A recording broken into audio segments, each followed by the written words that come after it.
Estranged golden sister who returned to our life 5 years after no contact and had no interest in talking to me suddenly wanted to get in touch with me and my husband, knowing exactly how much he was worth, and ran my life in shambles by having an affair and promising him with the baby I couldn't give him. But turns out I actually saved myself from this bombshell.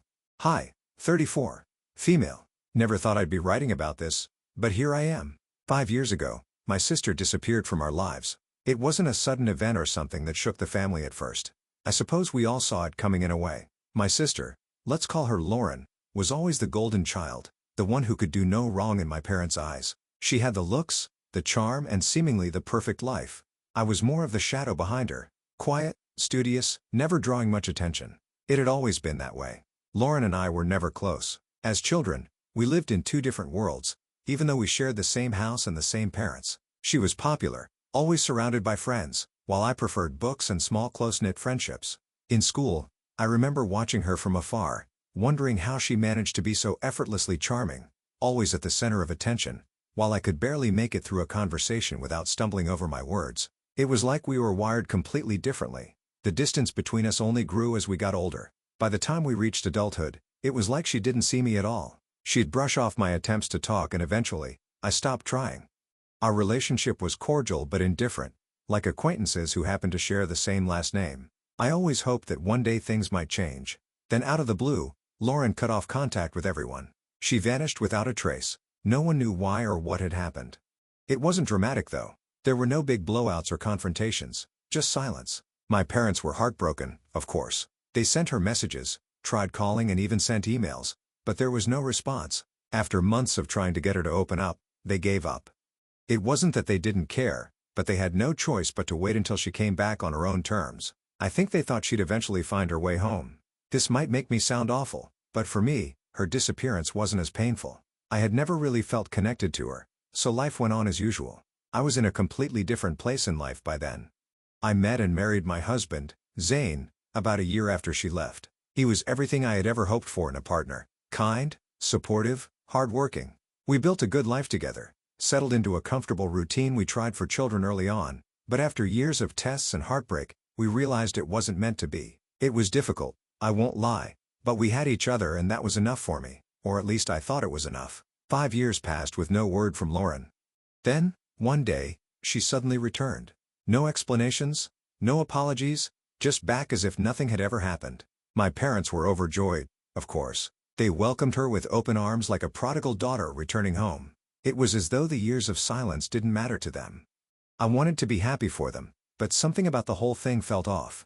She had no interest in reconnecting with me despite reuniting with the family. Her focus seemed to be solely on my parents, and I was fine with that. After all, we'd never been close. I figured we'd go back to our usual dynamic and I wouldn't have to worry about her invading my life. But then something changed. About a month after her return, Lauren started reaching out to me. It wasn't the warm sisterly connection I had longed for all those years. Instead, she seemed to be suddenly fascinated with my husband. She wanted to talk, ask lots of questions about Zane, and expressed interest in getting to know him better. At first, I didn't think much of it.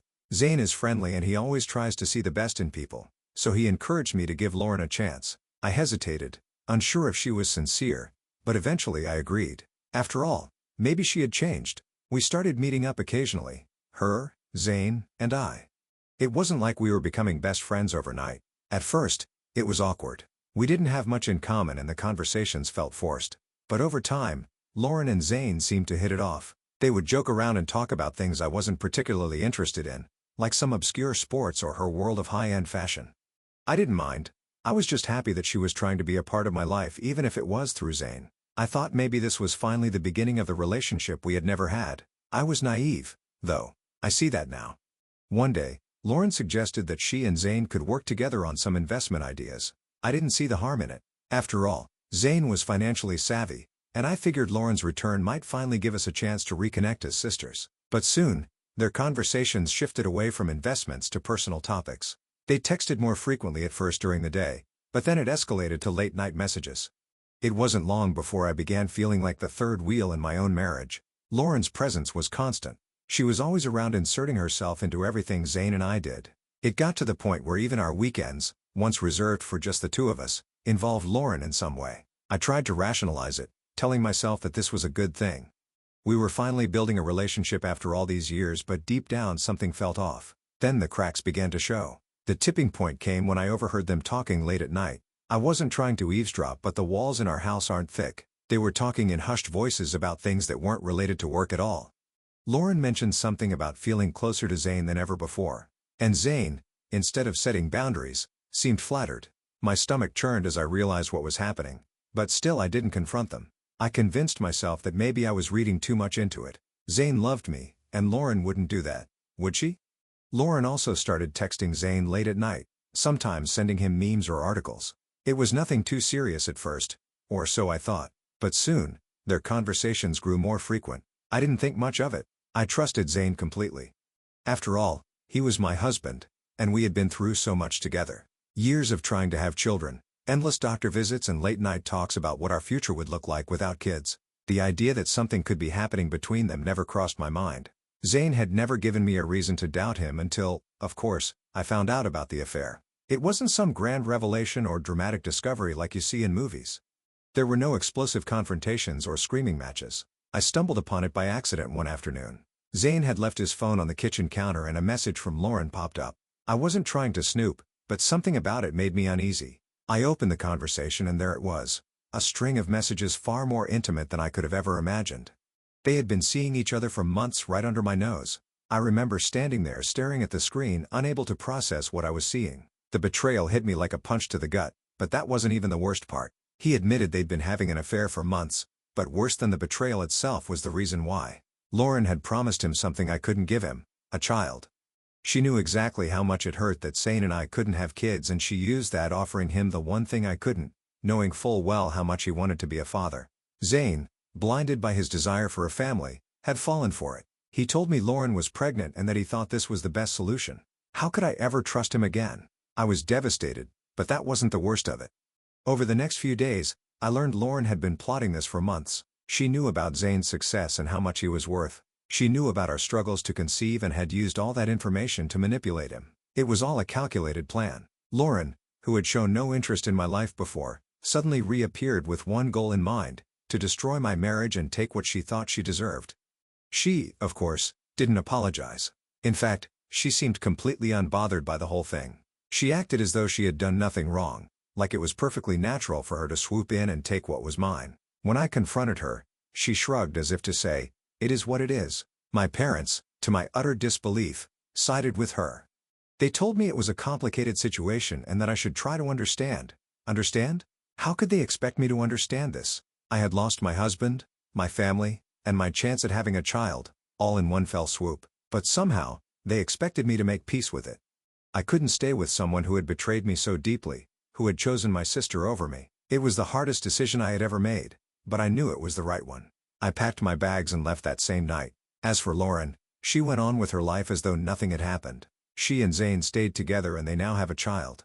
When I confronted my parents, hoping they would finally see Lauren for who she really was, they shocked me again. They sided with her. They told me Lauren's pregnancy was a blessing and that I should understand how hard it must have been for Zane. They urged me to forgive them, to see this as a family matter that could be resolved with understanding. I was speechless. The golden child could do no wrong in their eyes even when she had ruined my life. I packed my bags that night and left. There was no salvaging my marriage and there was no longer any place for me in my family. Lauren had taken everything: my husband, my home, and even the support of our parents. But as painful as it was, I realized that leaving was the best thing I could have done. And here's the bombshell. A few weeks after I left, I learned that Lauren had lied. She wasn't pregnant. The child she had promised Zane, something she used to drive a wedge between us, never existed. It was all an elaborate plan to trap him. When I heard the news, I felt a strange sense of relief mixed with disgust. For all the hurt she caused, Lauren had never been after love or family. She was after control, and she used whatever means necessary to get it. Zane found out the truth only after I had already moved out. According to a mutual friend, Zane confronted Lauren when she kept postponing doctor's appointments and avoiding discussions about the pregnancy. Finally, in a heated argument, she admitted everything. The pregnancy had been a lie, a way to secure Zane's commitment. She had banked on his desperation to become a father, knowing how badly he wanted it, and for a while, it worked. But once the truth was out, Zane was devastated and furious, but the damage didn't end there. While Zane had been caught up in Lauren's web of manipulation, she had systematically drained his accounts.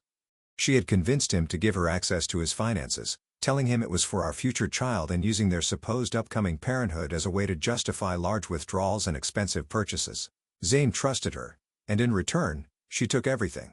By the time he realized what had happened, it was too late. Lauren had cleaned out his savings, used his business connections to further her own interests, and left him in massive debt. She didn't just break him emotionally. She broke him financially too. To make matters worse, she severed ties with him the moment he found out. One of my cousins told me that Lauren vanished once again, this time with a trail of money. My parents, still blind to her manipulation, didn't seem to care about the fallout. They were more concerned with Lauren's disappearance than the fact that she had completely destroyed Zayn's life. My parents' loyalty to Lauren remained unwavering. They couldn't or wouldn't see her for who she really was. To them, she was still the golden child and Zayn was collateral damage. As for Zayn, he tried reaching out to me. He wanted to explain, to apologize, to seek redemption, but I couldn't bring myself to listen. I had already been through enough and no apology could undo the pain and betrayal I felt. He had chosen Lauren over me, destroyed our marriage, and allowed himself to be manipulated by my sister's lies. Even if Lauren had deceived him, he was still complicit in the affair and the betrayal that tore my life apart. And then the messages from relatives started pouring in. Apparently, Zayn had gone to my parents for help and in turn, they had reached out to extended family members, painting me as someone who was unwilling to forgive. They spun the story in a way that made Zayn seem like the victim. Yes, Lauren had hurt him too, but in their eyes, I should have been more understanding. They expected me to work things out with him now that the truth about Lauren had come out. According to them, Zayn was heartbroken, penniless, and had learned his lesson. They told me that since I never had children, maybe now was the time to try and reconcile to give Zayn a second chance. It was absurd. They seemed to think that because Lauren had duped both of us, we were somehow in the same boat, as if our shared betrayal should unite us. But they ignored the fact that Zayn had chosen to betray me first. Lauren's deception didn't absolve him of the choices he made. He was an adult who allowed himself to be swayed by her lies. He broke our marriage long before he found out about Lauren's fake pregnancy. The pressure from my relatives didn't let up. They sent me long texts making me feel guilty for not responding to Zayn's calls or messages. They said I was being cold-hearted and unforgiving. Some even suggested that I should feel sympathy for Zayn since Lauren had taken advantage of his vulnerability. The irony of it all was too much to bear. Zayn's vulnerability? What about mine? A few days ago, I got a message from my mom who has stubbornly refused to see the truth about Lauren. She told me that Zayn deserved a second chance because he was just a man who made a mistake and that I should be the bigger person. She hinted that if I didn't forgive him, I might regret it one day and that maybe now that Lauren was out of the picture, we could start fresh. A fresh start? With the man who shattered my trust and destroyed everything we built together? They don't seem to understand that I'm not willing to pick up the pieces of a broken marriage simply because Zayn was conned by my sister. They think I should forgive and forget, but they have no idea what it felt like to be betrayed by two of the closest people in my life. Zayn allowed Lauren into our lives. And when things fell apart, he had the audacity to play the victim. Now every time my phone buzzes, I'm reminded of the fact that I'm expected to show compassion for someone who had none for me. Zayn is in a bad place financially and emotionally, but that doesn't change what he did. It doesn't erase the months of betrayal and lies, and it certainly doesn't mean I should go back to a man who chose someone else over me. So here I am, once again, questioning myself. Am I wrong for not forgiving Zayn? Should I give him a chance like my family is urging me to? Or am I justified in cutting ties with him, even though Lauren lied to both of us? AITA for refusing to forgive my ex-husband, not wanting to reconcile despite learning that my sister faked her pregnancy and ruined his life. Update 1. Hi, guys. It's been a couple of days since I posted and I didn't expect the amount of attention it would get. I was just trying to vent my frustrations and find some clarity, but it's been overwhelming reading all the messages of support, advice, and even criticism. I've taken a lot of it to heart, and it's been both comforting and challenging to process everything. Since my post, the situation with Zayn has only become more complicated. After ignoring his calls and messages, I thought maybe he'd finally back off and realize that I didn't want anything to do with him anymore, but he hasn't. In fact, his attempts to get in touch have increased. He's been trying harder than ever to explain himself, and I've gotten several messages from him filled with long, rambling apologies saying that he was deceived by Lauren and didn't know what he was doing at the time. He keeps insisting that now that Lauren is out of the picture, we can fix what's broken between us. It's painful to read his messages because it's clear that Zayn is in a really bad place. I know him well enough to recognize that he's not coping well with everything that's happened. His business is in shambles. He's lost most of the money he worked so hard to build. He also seems emotionally wrecked from learning the truth about Lauren's lies. But at the same time, I can't just forget how his actions have affected me. He didn't just make a mistake. He consciously chose to betray me even if Lauren had a hand in manipulating him. There's a part of me that feels sorry for him, but I'm still so hurt and angry that I can't imagine trying to fix things now. In addition to Zane's constant attempts to reach me, my family has continued to apply pressure. I've had calls from my parents and even a few aunts and uncles are urging me to reconsider my decision. They keep saying that now that the truth is out, I should find it in my heart to forgive Zane and move forward. They've gone so far as to say that maybe Zane and I are meant to be and that this could be the chance to start over. It's frustrating because they seem to be completely ignoring the pain I've gone through, focusing instead on the idea of reconciliation as if that's the easy solution to all of this. I'm also starting to see how deep my parents' denial runs when it comes to Lauren. While they're upset that she lied and disappeared again, they still manage to rationalize her behavior, saying that she's troubled and that I should have more empathy for her. It's unbelievable to me that they can still defend her after everything she's done. But I guess that's how it's always been with Lauren. She could do no wrong in their eyes, and it's clear that's not going to change now. It's exhausting trying to deal with their version of reality, and I'm finding it harder and harder to stay in touch with them because of it. I've started seeing a therapist to help me process everything that's happened. I wasn't sure if I needed it at first, but after the last few days, I'm realizing just how much damage this situation has caused. It's not just the betrayal from Zane and Lauren, but also the way my family has consistently failed to support me. In therapy, I've begun unpacking years of pent-up resentment towards my parents for always putting Lauren on a pedestal while leaving me in the shadows. It's been eye-opening, and while it's a painful process, I think it's something I need to work through if I'm ever going to move forward. For now, I've decided to keep my distance from both Zane and my family. I need space to think about what's best for me without being bombarded with our expectations and guilt trips. I've blocked Zane's number temporarily just so I can have some peace and clarity. As for my parents, I haven't blocked them yet, but I've been avoiding their calls. I'm still not sure what my next steps are, but I know I can't keep going on like this, constantly feeling torn between doing what's right for me and giving in to their pressure. Update 2. A few days after my last update, things took a dramatic turn. I thought the worst was behind me, but I couldn't have been more wrong. As I told you guys earlier, Zane has been trying to reach out to me, constantly calling and messaging, asking for a chance to talk. I ignored him at first, but then I received a message from one of his friends. They told me that Zane was in a really bad place financially, emotionally, and mentally. Apparently, he's been struggling to cope with everything since Lauren left him. He's drowning in debt, and he's been forced to sell our old house to cover some of the losses Lauren caused. Some of his friends, who are also his business partners, are unhappy with this incident and do not want to be associated with him. I wish I could say I felt something, sympathy, pity, or even a sense of justice, but I felt nothing. Then the real bombshell dropped. Zane's friend revealed that Lauren didn't just disappear after the fake pregnancy came to light. She didn't just leave Zane with nothing. She left him with something far worse. It turns out that she had been running some sort of financial scam while she was with him, using his name and his business as cover. She had been borrowing money from shady people, promising them returns on investments that didn't exist. When everything came crashing down, these people came looking for their money, and now they're coming after Zane. Zane is terrified. He's not just broke. He's in serious danger because of Lauren's actions. I was completely floored when I heard this. It was like the betrayal had somehow reached a whole new level even after I thought there was nothing more they could do to hurt me. Lauren wasn't just after Zane's money. She was dragging him down into a world of illegal dealings and dangerous consequences, and now he's paying the price. Part of me feels like this is karmic justice. After everything he did to me, he's finally facing the consequences of his actions. But another part of me is shaken by the fact that things have escalated so far beyond just an affair.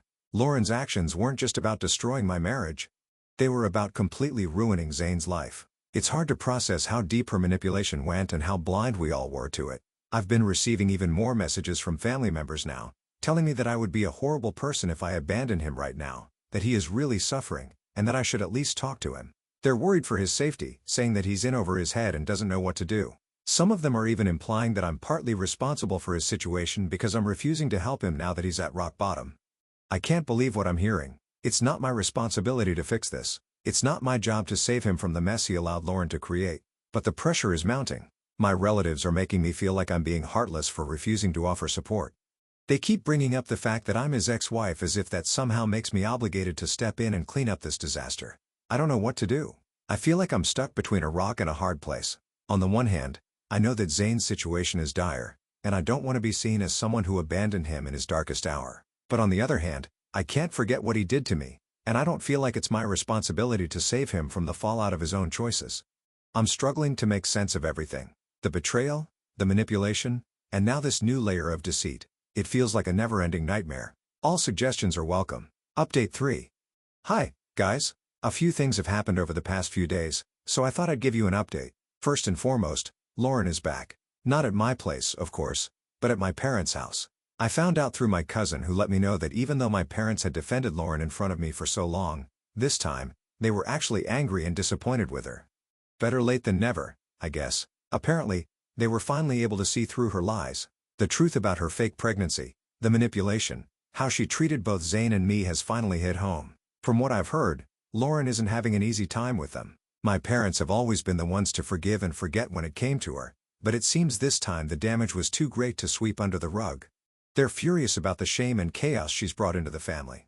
Of course, they haven't reached out to me to apologize or acknowledge how wrong they were, but I can't expect that from them at this point. And I think they're too focused on dealing with Lauren, and honestly, I'm just relieved they're not trying to drag me back into the mess. Secondly, Zane and his family also got wind of Lauren's reappearance, and they've decided to make this a legal matter. They plan on suing her for theft, fraud, and whatever else they can pin on her. Turns out that while Zane was dealing with his emotional fallout, Lauren had been helping herself to his bank accounts and using his connections to further her own agenda. His family is furious and understandably wants some form of justice.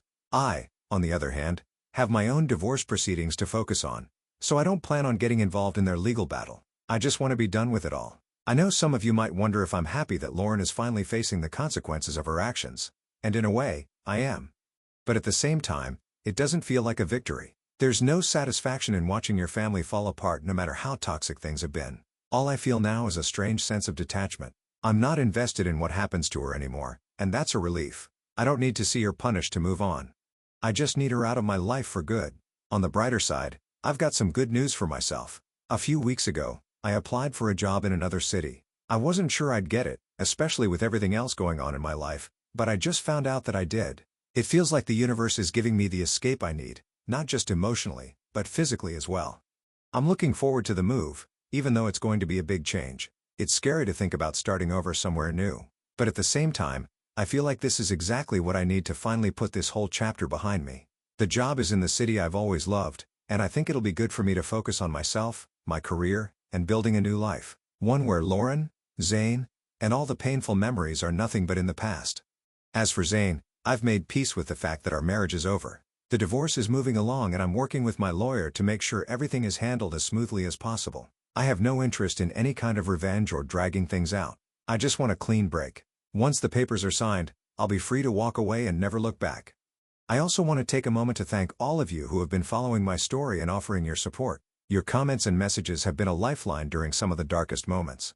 Knowing that so many of you understand what I've been going through and that you've been rooting for me has meant the world. It's comforting to know that I'm not alone and that people believe I made the right choices even when my own family didn't. So thank you.